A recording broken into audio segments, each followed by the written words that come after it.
大家中秋节愉快！大家还记得吗？台北股市在放假之前的最后5分钟由红翻黑了，这个时候有什么影响？现在的你吃完月饼之后，过完中秋节，台北股市的重点在什么地方？这一集的节目内容非常重要哦。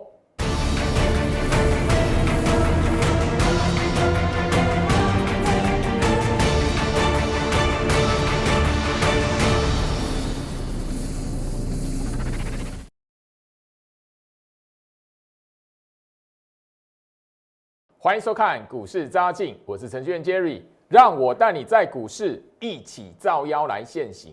好的，台北股市来讲的话，今天在放假之前的最后一个交易日，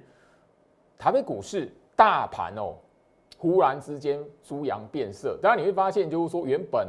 一个早盘还是卖压重重，然后整个过了10点之后，整个行情一路的往上推。大家你会发现，哇，中秋节放假之前来讲的话，似乎的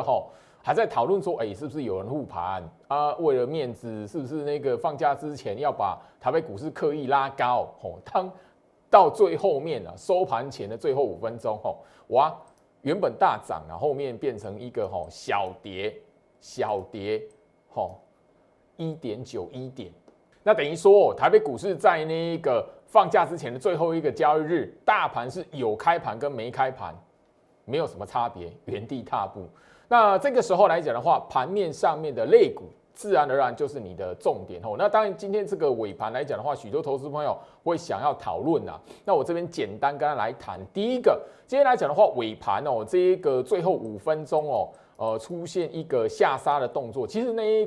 这个动作出来讲的话，富时指数的权重生效日啊，以这个为主。第二个，今天礼拜5晚上美国股市的事务日，其实这一个礼拜其实前面几天的节目就跟大家提到，事务日的那一个礼拜，你一定要知道，台北股市不管涨或跌，它其实是国际资金换仓的一个过程，它不会有多空方向的。所以你不要把事务日那一个礼拜行情的涨跌，你就以为多或空会在那一个礼拜来做决定。换仓的那一个阶段，它是不会有方向的一个决定性的。反而你现在来讲的话，要从台北股市整个大盘。最近来讲的话，这1个月的时间，甚至2个月的时间，你要懂得去看关键在什么地方，法人的资金往哪边流动，或者是有一些筹码数字的变化，偷偷的再做一个移转，那个你反而要能够察觉因为你察觉到这一件事情来讲的话，现在大家放中秋节连续假期了。过完连续假期，整个重点就是第3季的季底要衔接到第4季的行情。第4季的行情，你想要赚钱，关键就是在你放完假期之后来讲，怎么来看这个台北股市。回到我身上，我希望就是说，这一个大盘的部分，最好是先跟大家来提示一个重点。来，我相信从大盘日线图，我现在只告诉大家，因为前面连续2天的节目，我已经跟大家来强调，第一个部分，现在成交量能一直的萎缩，对不对？可是大盘的月均量一直萎缩，同时你也可以看到融券张数一直飙高，融券张数现在已经越来越接近60万张了。相信我昨天的节目有跟大家来谈过，去年的现在。融券开始慢慢飙高，它酝酿的是后面第4季的行情。昨天的节目我跟大家去聊到了，今天来讲的话，我还要提醒大家什么？你现在看到融券的张数一直不断的直线飙升，好，你也可以同时去发现，不只是融券在直线飙升的当下，外资的持股的部位慢慢也在提升，这是外资的持股部位。这是融券的一个变化，你会发现我们已经聊到8月份开始，融券所谓一直飙升，外资的持股部位从9月开始不断的拉高。最有趣的来了，融券张数飙升，不只是外资不断的提升它的持股部位，连投信的部分。我相信就是说，这个很简单，大家你把自己的看盘软体下方的那一个观盘的一个指标，你请你的营业员告诉你怎么去调整，这个来讲的话，可以帮助你很快速3-5秒钟的时间去看一下市场上面法人的一个持股的变化。我们要的是什么？那个趋势。融券的水位一直飙升，刚才已经跟大家谈到，外资不断的拉高它持股比重，投信也是什么不断的在拉高它的持股比重。回到我身上，你简单的从这个迹象可以看得出来，现在成交量低迷，市场上放空的人会越来越多。第二个部分，融券一直往上走，量缩盘整。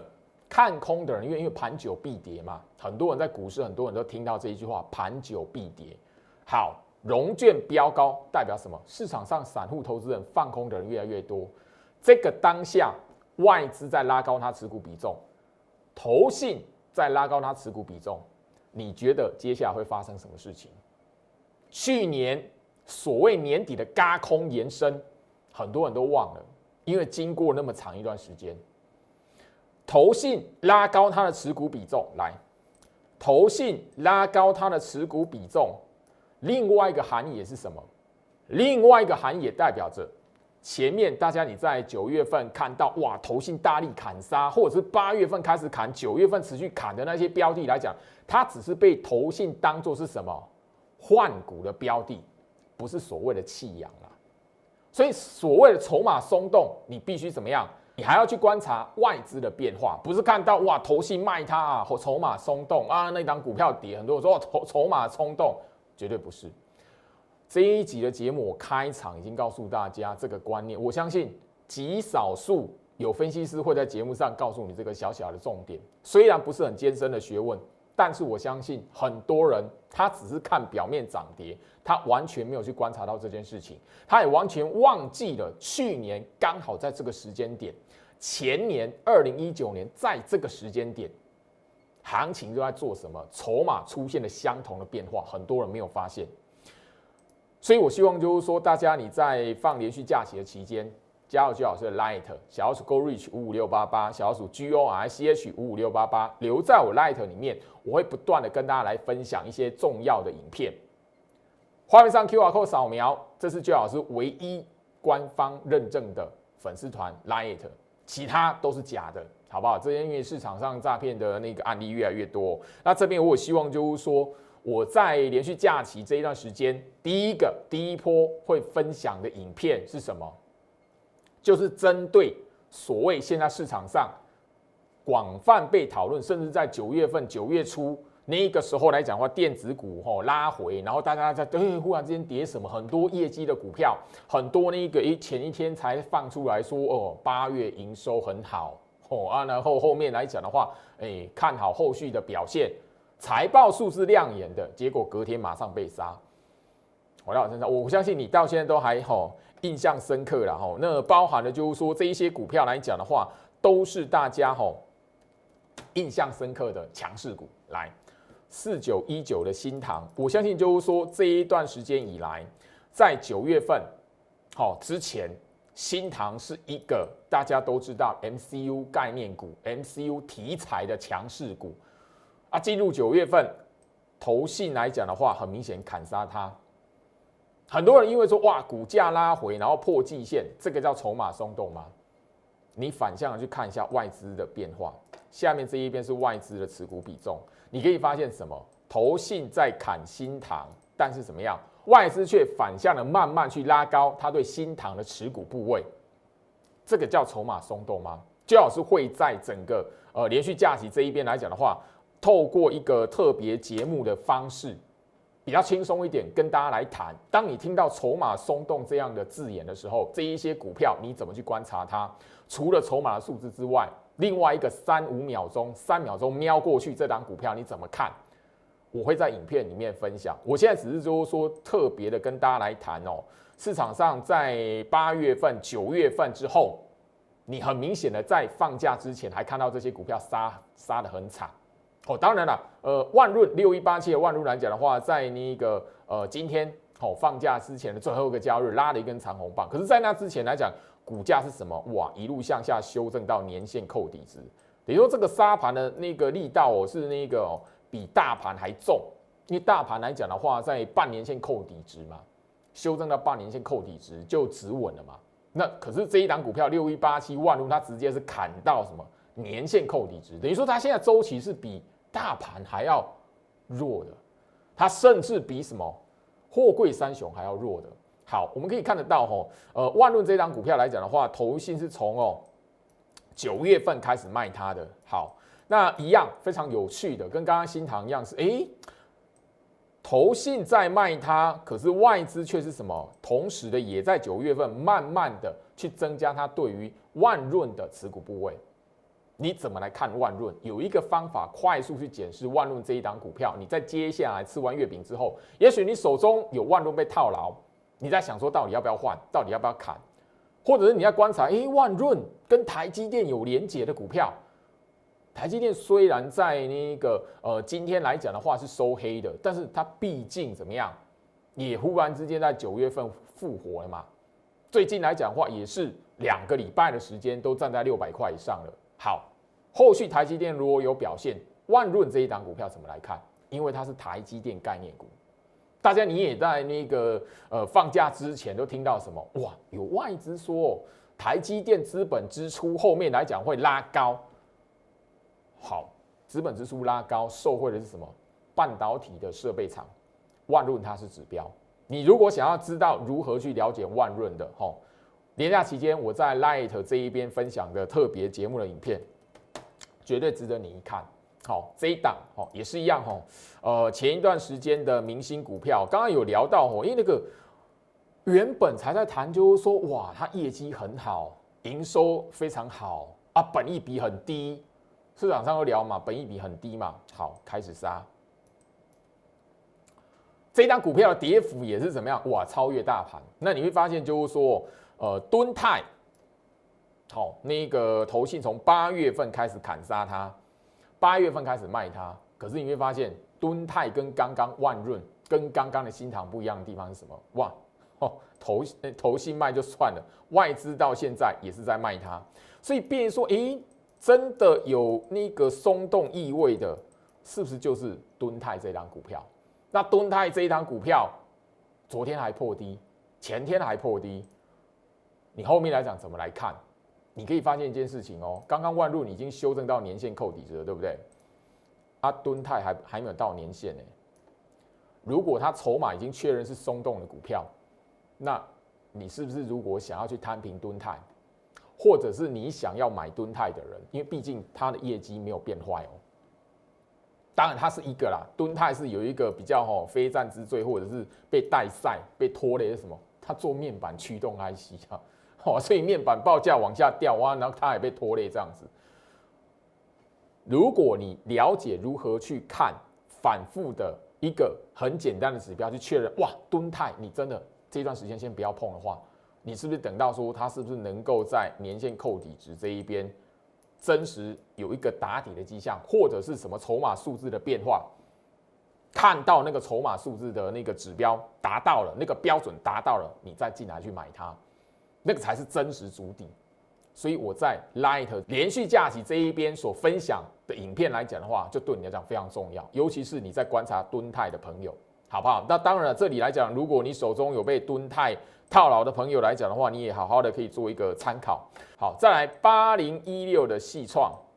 ，8016细创跟刚刚所聊到的敦泰一样因为它一样也是做到面板驱动 IC 的这一块的业务，结果没想到什么面板的报价下跌，它跟敦泰一样都被砍杀。好，那你会发现一件非常有趣的事情，细创来讲的话，其实最近的表现是比什么？比敦泰还有一个什么抗跌的力道。那你简单可以从筹码的变化下去看，就是说，投信从8月份开始去卖细创，那个投信在卖的当下来讲的话，进入那个8月下旬、9月份的时候，外资来讲的话，反而什么？开始慢慢的同步在建立它对于细创的持股部位。那针对细创这张股票来讲的话，你觉得后续有没有一个观察它主底，或者是它是不是能够完完全全同样面板驱动 IC， 它会不会唯一的一档不会回测年线的那个方法是什么？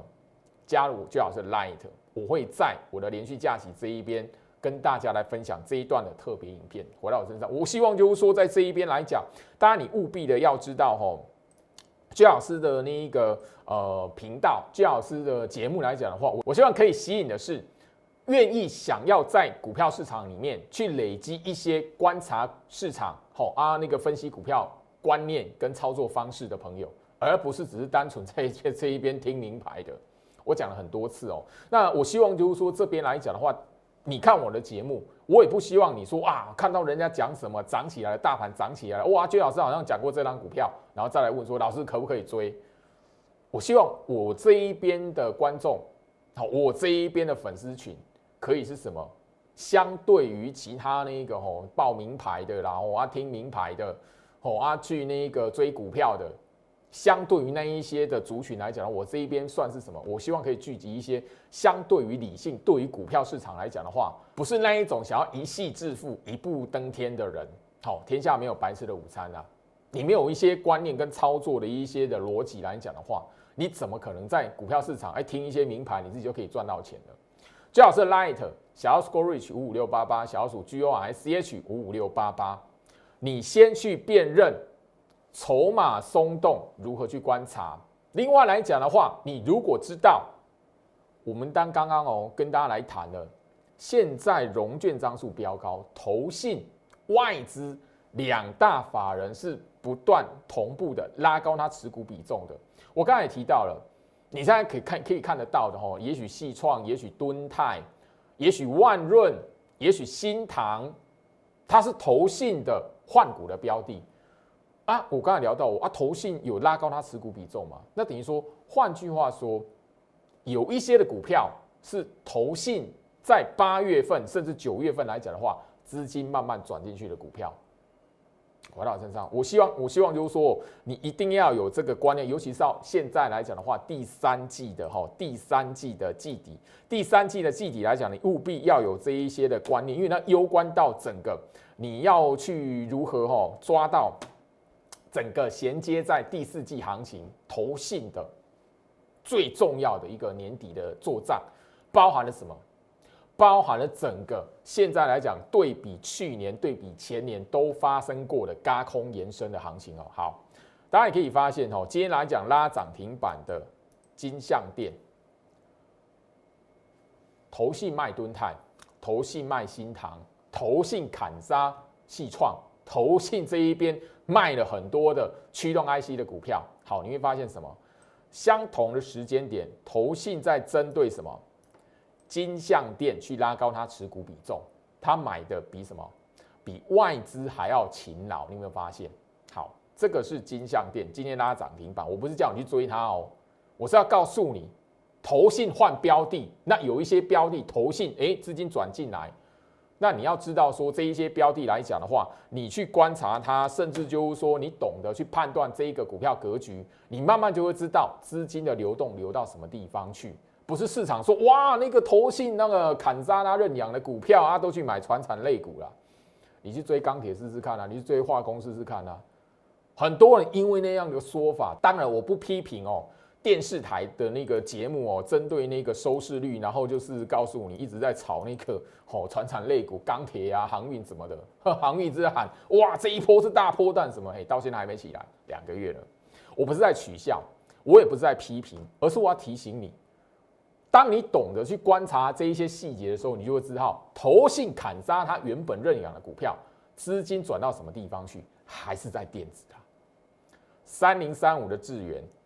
投信卖新唐，投信砍杀敦泰，投信卖万润，投信卖细创，相同的时间点，它在智原的部分来讲的话，投信持股比重拉高的速度又更快了。所以投信砍杀他的股票，有去买传产类股吗？没有有去做钢铁吗？没有有去拉化工吗？没有投信有去砍杀他认养的股票，然后转去航运股吗？没有那你前一个礼拜，上个礼拜听那一些电视台跟你讲的那些话，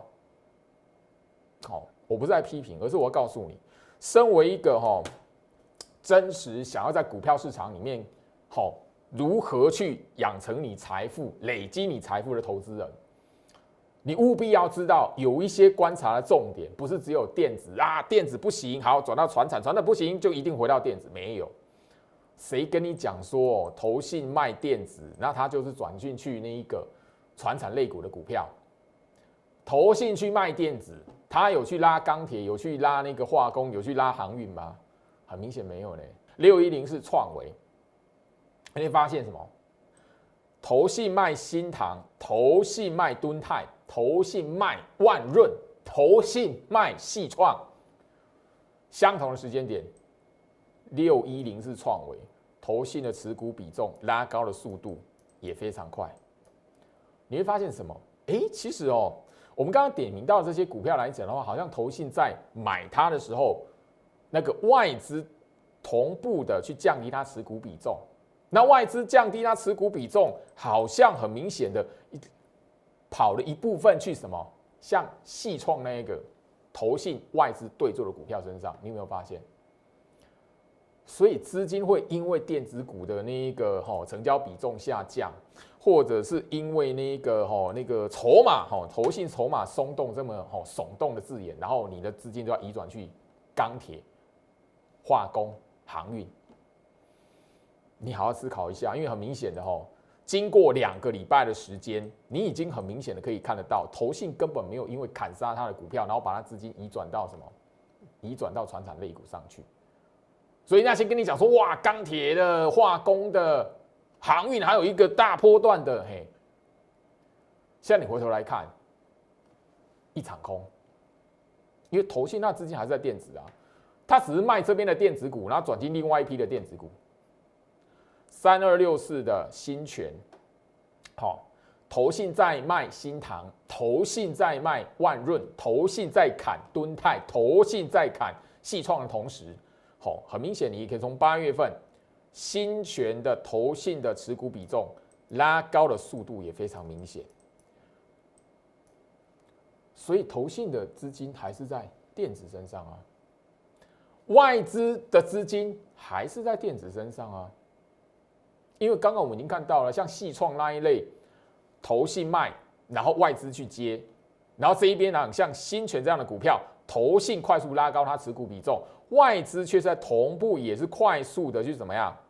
卖给投信，所以资金还是在电子身上啊。好，我希望就是说这一节的节目内容来讲的话，大家也在放中秋节连续假期的时间，我告诉大家一些非常简单的看盘技巧。而且完全没有什么样的深度，简单到一个不行的方法。你只要在券商开户，你只要看盘软体知道怎么用，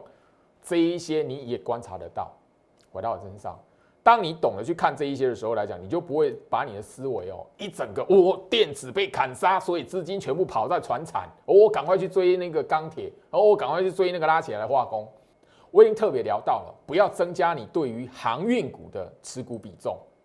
很重要那这里来讲，我特别去点到，我在连续假期期间来讲的话，我会不断的在我的 Light 这边放送这一段针对友达、群创、彩晶面板3喵，现在是喵啦，喵还没有一段的大反弹，都是喵，他们的那一个关键的解密影片，因为面板3虎，还没有成为喵之前来讲的话。它曾经有风光过一段时间，那当然了，面板的报价拉衰，它也怎么样拖累了面板驱动 IC 的股票。好，我节目上已经特别跟大家点到了，面板驱动 IC 的股票来讲的话，你要特别懂得去观察什么。也许哪一天你看到友达、群创、彩晶，那个时间点在于中秋节过后来讲，你发现友达的融资。融券或者是外资的持股比重达到一定的指标数字的时候，那个也许是什么？刚刚我们看到的，投信杀它，外资也砍它的敦泰，也许就是什么？在友达这个关键的筹码数字看到之后来讲的话，它才会慢慢有一个止稳的机会。也许那个敦泰想要止稳什么？群创的融资融券跟外资的持股数量达到一定的水准的时候，那个才是也许面板驱动 IC 它是一个重新一个打底，然后再一波上攻的机会。所以我希望就是说，当然你在这一个关键的时期来讲的话，第一个我已经告诉大家，现在大盘你很快速去辨认行情，或者是现在大资金到底在做什么，我很快速已经告诉你了，你会发现没有什么深奥的学问。加入最好是要 Light 小老鼠 Go Reach 55688小老鼠 GORICH 55688，画面上 QR code 扫描，你可以加入最好是唯一官方的 Light 粉丝团，因为这一边来讲，我会不断的发送一些对于大家看盘有帮助，对于盘面上一些指标个股有帮助的一些影片。我希望说这里来讲，你可以在这一段的行情里面不会被那个市场上面的一些说法。因为我如果聊到嘛，电子那个跌，然后很多人就觉得，行情应该都跑到传产了，都回到钢铁人了，都那个甚至那个拉起来，最近这2天前面2天才拉起来的化工有人也去追，真是不可思议啊！这个是真的是，我觉得这个市场来讲的话，有一些就是说你的观念如果没有好好的去做一个厘清，或者是没有好好去做一个加强来讲的话，真的人云亦云。市场的媒体，他为了收视率，然后就讲一些，然后你就把你的资金全部给他 all in， 后面死的是谁？是你啊！好，我相信照 Light 这一边来讲，其实前面一段时间已经告诉大家了，大盘是反复在洗筹打底的阶段。好，不要用融资去抄底或加码。好，那避开融资攀升的个股。最重要的是什么？你在面对股票的时候来讲的话，不是涨起来或涨停板，这一档股票它就是强势股。很多投资朋友看到涨想买，可是怎么样？如果是空头反弹格局的股票，那你一跳进去，不是马上就被咬死了吗？很重要。那这边来讲的话，我相信就是说，我要特别的回到我身上，我要特别的跟大家来谈，就是说，当然你可以有怎么样去观察，就是说，融资有没有干净了？当一档股票来讲，融资如果没有快速的下降，你现在这个时间点真的不要把你的资金全部一股脑把它跳进去，尤其是回跌的、修正过的股票，你更不能在那一个看起来好像要打底的阶段，然后就融资还没有大量的退之前来讲的话，你就把你的资金跳进去哦。好，我们直接来看。这个是长荣我们直接帮大家来看，就是说直接切到周线，你可以很明显的看为什么货柜三雄今天来讲是涨的可是你会发现什么？其实它已经很长的一段时间长达了8个礼拜，也就是2个月的时间了那股价是不动的。这个是长荣，你把周线图拉出来，好。然后你把下方的那个融资所谓拉出来，你就会知道什么？长荣的融资有没有退了？没有啊。所以相对外资在融资没有完全退，没有出现一个大举的认输之前，它会不会拉高它持股比重？没有啊。所以航运股怎么会因为马士基创下那一个历史新高的股价，然后那个我们的货柜三雄就会涨？我们货柜三雄就会因为马士基的股价拉一大段，然后就整个就喷出去，不会啊，很明显啊，外资并没有买单啊，不会因为马士基怎么样，然后那个外资就来拉高长荣、阳明、万海的持股比重啊。我们直接看一下，这个很明显，大家你可以3秒钟的时间就可以去理解到底什么样的原因啊，再多的利多，航运股就是涨不起来，货柜三雄就是拉不起来，阳明一样啊，8个礼拜了嘛。你会发现这8个礼拜以来讲的话，阳明的融资有没有退？这是周线这是周线图。你直接周线图下方拉融资的水位、融资的变化，你可以很明显看到，阳明的融资水位有没有退？没有。所以你要知道，就是说，在这边的时候来讲，你会发现老师外资的持股比重也没有退，所以你手中有阳明的人代表什么？这一边来讲的话，外资怎么样？其实也有一部分套到阳明了，好不好？特别留意。但你会发现什么？外资这一个部分来讲的话，如果整个行情后面要推动航运股的一波反弹，上来的一波上面的套牢区，你觉得外资会不会卖？我已经告诉你了，周线图打开，你可以从阳明的身上看到什么？市场上面的外资其实怎么样？也有人套到阳明，外资也套到阳明了。那请问拉起来，外资会不会调整它持股部位？回到我身上，很简单的道理，所以我才跟他谈，就是说，第二波跳船翻身的机会，它是有时间的。你不是看到跌哦，那个看到那个整个股价往下破，因为我相信市场上有一些人他是怎么样，把航运股杀在什么前面2天万海破200块那个时间点。那我希望就是说这边我不断的提醒大家，现在这个时间点，第3季的季底是你航运股的卖点。航运股的卖点是希望你怎么样，好好要把握住接下来衔接第4季的行情。大盘轧空延伸的走势，如果跟去年跟前年同样的筹码数字变化，同样的在中秋节过后衔接双十国庆之后，同样的出现融券飙高，现在外资跟投信2大法人拉高它持股比重，你觉得会发生什么事情？我刚刚的节目前半段已经告诉大家了，投信卖电子，可是它资金有完全转去传产吗？有完全转去钢铁吗？有完全转去航运吗？没有。外资卖电子，可是它的资金去买什么？投信卖出去的电子，等于说2大法人拉高它持股比重，但是它的资金都留在电子身上。都留在电子身上。我已经告诉你了，你从那个阳明身上，你可以看到外资有套到阳明，外资没有把阳明的部位大幅度的砍杀，阳明的融资的水位居高不下，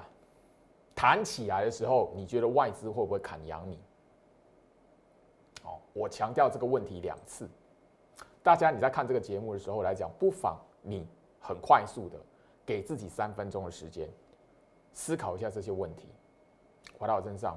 我相信就是说我的节目来讲的话，跟大家来谈这一些的问题都不是第一次，甚至就是说我直接的在节目上跟大家很直截了当的说，就是说你要知道，刚刚聊到阳明对不对？台华投控这个算大股东对不对？人家早在7月23号7月底的时候就已经让媒体去公开，还有他手中的阳明从以前到现在，现在总共的持股成本是多少钱了？外资他的阳明的持股水位算高，那你觉得他的成本会是多少钱？毕竟整个那个8月份、9月份。应该说7、8、9 3个月以来，你可以很明显看到外资从来没有去拉高它对阳明的持股。外资在阳明的持股比重，它大部分是7月份以前买的。那你觉得外资的阳明持股的成本会是多少？我相信这一集的节目内容，你如果愿意去给自己一个好好思考的空间，你会知道我想要表达什么。你会理解说为什么居老师会一直不断的告诉大家，而且这一件事情来讲的话，我在第3季上个月8月份我就提醒这件事情，因为你现在来讲的话，你一定可以发现，阳明你要卖180，长荣你要卖在180以上很难。我7月底那个时候第一波跳船翻身嘛，我已经告诉你7月结算那几天嘛，你影片都可以找得到嘛。那个时候来讲的话，我已经告诉你，因为关键价位跟我没有上去。我给你法人的关键价位，大户的成本，为什么要跳船？很明显的，那几天根本不用等到7月结算啊。我那时候叫你那一个要翻身嘛，跳船翻身嘛，5个人相信而已。我跟你讲很白，我讲了很多次，5个人相信，上千个人来问，5个人相信。现在我告诉你的事情，那我不晓得几个人会相信啊。但是我相信这边来讲的话，只要你愿意跟上居老师的操作脚步，你想要不要说你航运股全部砍掉，也许对你来讲太残忍，你至少在这个时间点先做一些减码的动作，把你的资金放在后续衔接到第四季有办法让你逆转的一些股票身上。现在这个时间点，我还有机会可以告诉你这件事情。中秋节过后，我不晓得啦。如果他那个跳船翻身机会盘中马上一来，我讯息发出去，你没有跟上我的脚步的朋友，你手中有船票的，那真的就可能 maybe 就不用再谈了，因为也许接下来讲的话，连航运股如果它的股价周期要再往下修正，因为毕竟你也很明白可以看得到，我这一集的节目内容我已经很明白让你看得到，投信卖电子股，可是它资金是转在同样都是电子股，只是不同的股票，也许是不同族群。外资卖电子股，可是它资金还是留在电子股身上啊。我在礼拜二的时间已经特别的跟大家谈到，手中有航运股的人来找我帮助的朋友，你成为会员，我一定会把航运股长荣、阳明、万海3档股票跳船翻身的目标价直接公开，直接透过会员讯息，不管哪个等级就是发出去。所以你在这个时间点，你想要掌握跳船翻身第二波的机会，你可以从我的会员讯息里面看得到，盘中或者是我早上可能也许还没开盘之前就预挂，你可以第一时间跟得上。那只要我这个会员讯息一发出去，不好意思，那个你在我 Light 当然你在我 Light 这边你会知道说，这一天的盘后，哇，那个盘中原来焦老师已经带那个航运股第二波跳船翻身已经跳走了。就像我第一波一样，在节目上讲，已经换股了，我已经讲，已经只有5个人相信我。当然了，现在没有万海的了，所以必须聊的，我还是要强调一下，就是说，你如果手中有万海，希望可以跳船翻身的，你来找我帮助，我确实会希望就是说，那个万海的目标价、跳船的目标价可以真实帮助到会员，所以我希望就是说，你有万海要跳船的。来找我帮助的话，我绝对会给你一个非常好的优惠，好谈。因为这边呢，我最好是希望就是说我所设定一个万海的跳船目标价不要浪费掉，好吧？因为现在来讲的话，我说实在，我手中这一边有航运股要卖的会员，有长荣跟阳明的，或者是长荣、阳明两档都有的，但就缺万海，所以我希望说我这一个跳船目标价有万海的朋友，我也真实的可以帮助到你。好不好？好，时间关系跟大家聊到这里。我希望就是说，中秋节的假期期间，大家你可以就是说一边吃着，也许是月饼，也许是烤肉，这个当下你也要同时去想到，放完连续假期，你怎么样面对你手中的持股，你怎么样去面对股票的操作？因为现在的你不是想说，哇，9月份我要现赚多少？9月份的行情来讲，没有意外，应该是在这一边等。整个筹码包含了说整个融券的在飙高，行情很明显的法人拉高他持股比重，他要的是第4季的行情，你务必要跟上我们的操作。祝福大家中秋节快乐，我们下周见。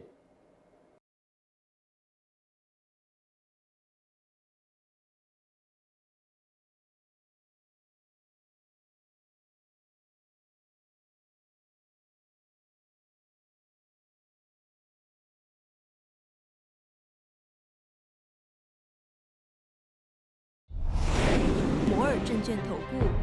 0800668085。本公司与所推介分析之个别有价证券无不当之财务利益关系。本节目资料仅供参考，投资人应独立判断、审慎评估，并自负投资风险。